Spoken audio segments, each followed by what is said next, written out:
magical sparks, welcome back to my channel. It's Sparkle here, and today's video is going to be a really chill draw with me type video. We're going to be talking about random things in terms of like art style, art block, improving your art, filling your sketchbook, growing on YouTube, all that random stuff. And I'm also going to be working on this page in my sketchbook, and I'm going to be continuing on a new series that I decided to start. But before we get into that, this video is going to be a pretty long one, so to make this experience more fun and enjoyable, feel free to grab your sketchbook and draw along, or just a snack and enjoy the video. Alright, so recently I've been enjoying watching a lot of longer sketch with me videos, and I've just had a lot of fun just drawing along with those videos or just watching them when I'm bored, so I decided to make one of my own videos. So this video is definitely a lot more longer than my videos normally are, but let's just see how this goes. Also, if you guys have been with me for a long time, you might remember how I posted a shorts video where I filled an entire sketchbook page with characters from a movie, and that was Turning Red. A lot of you guys loved that, and I got a lot more requests to do more fan art inspired pages, so I just decided to make this a series. So for part 2 of this series, I decided to make a longer video, and this time this page is going to be inspired by the Winx Club. I don't know how many of you guys know about the Winx Club because it is kind of getting old now, but back when I was a kid, which was not a long time back, but like anyways, back when I was young, I used to love watching Winx Club. It was one of my favorite cartoon shows, just like the adventure and the magical element. And then now my sister has started watching it as well, and that's kind of what inspired me to make this page. Also, the character designs are just so good, and it's literally amazing how much detail goes into their designs. I tried to capture as best as I could, but it didn't turn out really good here. I'm honestly not happy with how this page looks in the end, but it was a fun process. And in case you're wondering, the character at the top is Bloom, and then we have Stella on the right side, and in the bottom we have Flora. And for some reason I erased Flora's face so many times, and I tried to resketch it and everything. It just was not turning out good. I guess it's just one of those days, but yeah, let's just try and deal with it. Alright, but also you might be wondering why I didn't post anything last week, and if you haven't seen my community post already, it's just because I got really busy last week, because school is something that does require a lot of attention and work, so I got a bit busy. But I have my holidays coming up soon, so hopefully I can post more videos then. I'm definitely hoping to post around 1 minimum or at least 2 videos per week, because I have my holidays coming up and I want to be productive. Also, I'm hoping to get my watch time up because I really want to get monetized by the end of this year, if that's possible. So if you guys end up seeing a lot more videos being posted than normal, that's just pretty much why. Also, a lot of people have been asking me about tips to grow on YouTube, and honestly I have like 3 main tips that I saw helped my channel grow. And the first tip is to post consistently, but never overlook quality over quantity, because obviously quality is more important, but just try and post as consistently as you can. My second tip would probably be to focus on your thumbnails and your titles and see whether they would attract your viewers, but don't make it clickbait. And thirdly, make sure your video has some kind of value to your subscribers, because otherwise why else would they watch it? But with all that aside, the most important thing is to never lose sight of what's important, and make sure that you have fun making your content, and make sure that you enjoy the process, because the second you don't start doing that and you just start making content for the sake of making content, it's going to get really boring and even frustrating. So yeah, just try and have fun. But I hope that helped you guys out in some way. And the next topic I want to talk about is art style. So I've said this already in my past videos, so I'm not going to repeat myself here, but do you guys remember how I was talking about that kind of mixed art style from 2021 to 2022? I'm still jumping in between like the art style variations, and I feel like my art looks different on every single page. I mean, not even every single page, like even this page, the character at the top looks so different to the character at the bottom in terms of the art style, and I've just been experimenting so much. And I'm not gonna lie, at first it was really fun and I just felt really excited to be experimenting with my art style, and I felt like I could figure something out and that my new art style would be one that I love. But what's happening is I've been switching between these 2 art styles so much that it's getting a little bit frustrating, and I just can't seem to pick one. So I'm trying to figure out one. It's either going to be my anime-ish kind of art style or my cartoonish kind of art style.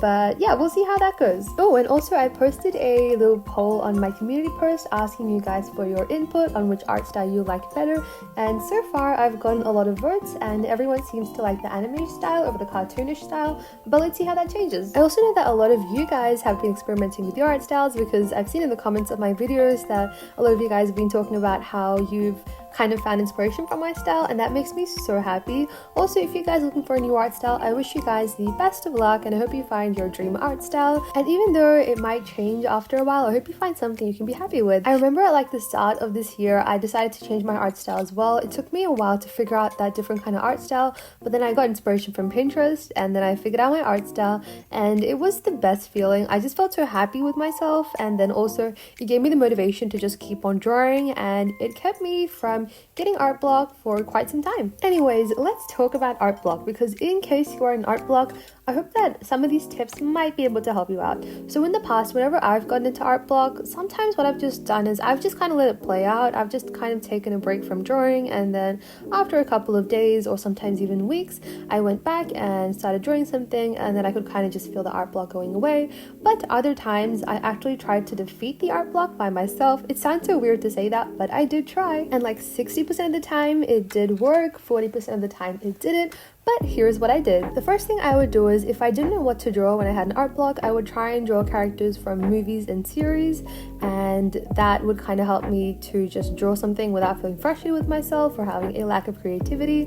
The second thing I would do is I would try to switch my art style completely, and I don't just mean changing between two art styles, I mean like completely switching it up. Like, for example, from going from cartoon art to instead realism or hyperrealism even. Or you could even try doodling, like mandala art, or you could even switch like a chibi or kawaii art style. But my point is, what this did in the end was, if I had just taken a break from my art and just gotten back to it afterwards, I would have just felt so much more scared to draw, and I would have procrastinated even more. But the thing is, by switching your art style, in one way you do get a break from your normal art, but at the same time you keep your, I guess, your muscles, your hand muscles and muscle memory and everything, you keep it active so you know what you're doing and you're not going to lose touch. By the way, this is literally just me making things up in my head and just telling you guys what worked for me, and there is no science behind this. It's literally just me rambling, but I hope these tips might be able to help you out. Alright, and we're almost halfway through this video. Let me just figure out what to keep talking about now. I'm not even kidding. I don't know how people make these types of videos, because with me, I don't really know what to talk about sometimes in my videos. That's why I tried to make them shorter when I have less to talk about. But these videos are pretty fun, in my opinion, when other people make it, so I'm gonna try and make mine as fun as I can too. So the next thing I want to talk about is improving your art. Now, there are so many ways people go about this, and it's honestly incredible how everyone has their own unique way, and in the end they have amazing art to show. And I just think it's really cool how you can improve your art in so many ways, and there is no right or wrong way. I know that some people like to find inspiration online, others like to find it from books, others like to find it from real life. I know some other people just like to draw from their imagination, and they end up making incredible art, which is just astounding. In my case, I like to usually just make up things in my head, and a lot of my inspiration I get from cartoons, and recently I've been getting inspiration from Pinterest as well. And in terms of using this to improve my art, what I like to do is I like to make pages with just random studies, and sometimes I know people like to keep their sketchbook really neat. The thing is, you don't have to keep your sketchbook neat, but I understand if you feel like you want to, because that's completely your choice. In that case, what you could do is you could just have like a spare notebook or a spare sketchbook where you can do your studies, or you can do them digitally, which is what I used to do in the past as well.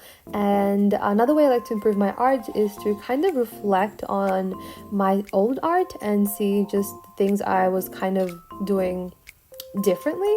Like, for example, in my older art, if you had a look at my drawings, then the proportions wouldn't really make sense. Like, the face would look fine, but then the amount of space I took up for the hair didn't really make sense. So I kind of like looked back at that, and I did some studies on how to draw faces and how to draw heads and drawing hair and how to make it look more proportionately okay.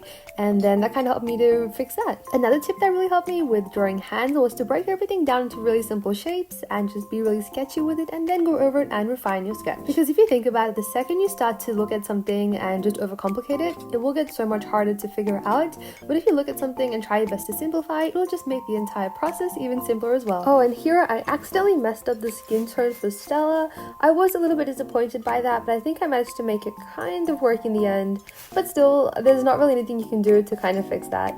But yeah, I also tried to add a lot of different colors to the skin today because I just thought it might look nice, so I decided to add like this reddish kind of orangish color and a purple color, and then just blend that in with the skin. And even though it's not that clear, I still think it adds a pretty cool undertone. Talking about that, I want to take just a couple of seconds to appreciate some really amazing people And these amazing people are my skin tone markers. Well, just kidding. But the thing is, I've had my skin tone markers for over a year, like way over a year I think, and they've been working so amazing, but they're starting to dry out.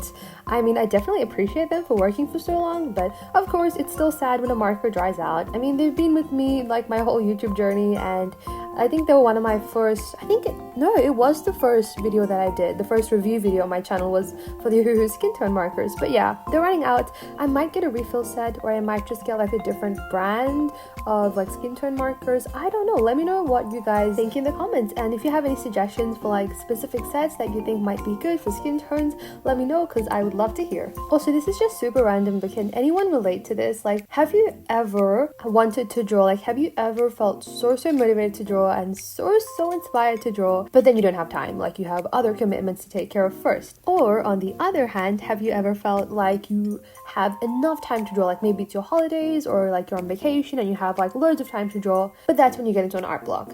That happens to me every single time, and it's actually getting so annoying right now. It's honestly crazy. Like, whenever I have a lot of schoolwork to do, that's when I feel randomly inspired to draw, but then whenever my holidays come, I get into this weird art block out of the blue, and it makes no sense, but I'm hoping that doesn't happen this time. But yeah, we'll see how it goes. Even if it does happen, I'm going to try and defeat that art block, and hopefully it ends up working. Wish me luck. But right now, there is really one thing that is driving me to keep on drawing, and that is the fact that my sketchbook is almost completely filled. I think I have like 5 or 6 pages to go, 7 including the first page because I haven't drawn on it yet. Yeah, I'm almost done with my sketchbook, and I cannot wait to start my new sketchbook, and that's really what's been motivating me right now. By the way, for my next video, I'm planning to make a tutorial, so stay tuned for that. I'm not going to tell you guys what it's about, so yeah, we'll just keep it a suspense until then. And also, if you guys prefer sketch with me's over tutorial videos like sketch with me, draw with me type videos with voiceovers in the background, let me know in the comments. And also, for part 3 of this series of filling an entire sketchbook page inspired by fan art, I think I might look at your previous comments from the first video and see what you guys like. But if you have any other suggestions of like characters from movies, series, comics, or something like that, let me know in the comments of this video as well, and I'll see what I can do. Something else that I'm also hoping to do, because my holidays are starting soon, is to do more live streams, because my first live stream, which was also my last live stream so far, was lots of fun, and I just really enjoyed talking with you guys, and it's been ages since I've done another live stream, and I just think it'd be a really fun thing to do. The only problem is that I'm having trouble figuring out the right time to schedule my live streams and my premieres as well, but hopefully I'll figure that out soon. Also, let's just try and ignore the drawing that I'm working on now. I just genuinely don't like how it turned out. Even after the coloring, I thought the coloring could possibly save it, but it really didn't, so let's just pretend that doesn't exist. And I know for sure that you guys are definitely looking at it now since I'm talking about it, but let's just try and ignore it, okay? But something I'm really hoping to do is, by the time I finish this sketchbook, I really hope to get my art style figured out, like if it's going to be more anime-ish or cartoonish or in between or something completely different. I really want to get it figured out in this sketchbook, so that in my next sketchbook I can just kind of focus on making drawings instead of trying to figure out my art style. Yeah, like I was saying before, it is definitely fun at first, and then it kind of gets a little bit frustrating afterwards, but then definitely satisfying once you've figured out your art style. But I'm really hoping that I get to figure out my art style in this sketchbook. And also, this is really random, but I just have to say, this sketchbook is literally the best sketchbook I've used ever in my entire life for blending markers. The one that I used before, it took me like a lot of time just to blend 2 colors together, but this sketchbook is just like really amazing. I think it's because the paper is thick, or maybe because it's mixed media or something, I don't know, but like it is amazing to blend markers. So if you guys love doing marker drawings, I definitely recommend this sketchbook. It's a Canson one, by the way. Oh, and also something I love about this sketchbook page is how each of the characters have different hair colors, and their outfits are also different colors. I think that just makes them stand out so much, and they just look really cool. But in the end, to tie them all together, I decided to add backgrounds just to make the page look more cohesive, because otherwise, if I left it as it was, I feel like all the characters would have looked really kind of separated, and like it didn't really make sense. But yeah, let's add the colors in now.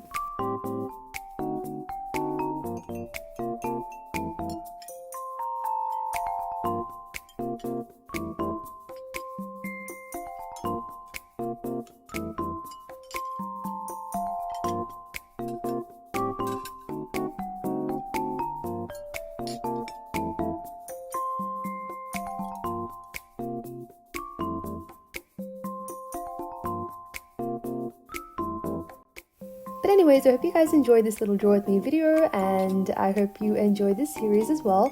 I'm definitely going to make a part 3 at some point, but here's part 2, and here's how the final page turned out. I'm not a big fan of the way I colored Stella's skin, but I think in the end they all look okay. Let me know your thoughts in the comments, and also let me know what you drew if you drew along as well. But anyways, thank you so much for watching. Have a fabulous day, stay awesome as always, and I'll see you guys next time. Bye!